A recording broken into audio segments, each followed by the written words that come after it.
Dito muna tayo sa Team Rex. Interview muna natin yung team owner ng Team Rex. Sir, anong masasabi mo sa team natin yan? Masyadong tikit ang laban. Kala ko nga 30 yung lamang nila eh. Kaso maganda pala yung mga kwan, yung ikot ng bola ng team ko, kaya at least nakapikit pa rin. Lumamang pa nga kami eh. Kaso alam ko talagang 30 talaga yung kwan.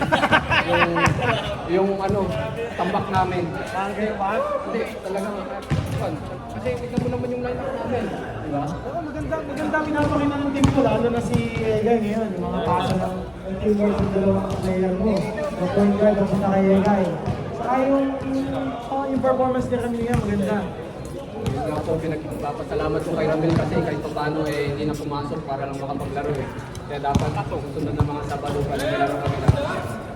Actually, hindi pa gumagawa yung yung number sa mo eh. Kung yung 3 points na, malamang. Pagpakomprenta yan, 10 points. Si Raymond. Okay.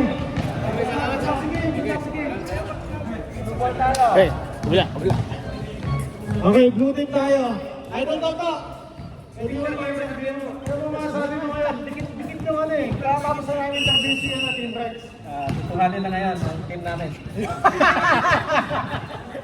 Hindi ba pala nila Uy!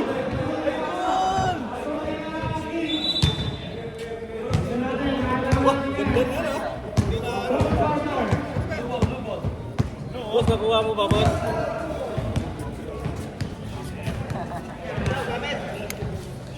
Rex, sabi ng Team Toto, hindi pa daw nila siniseryoso. Siseryosohin na daw nila ngayon.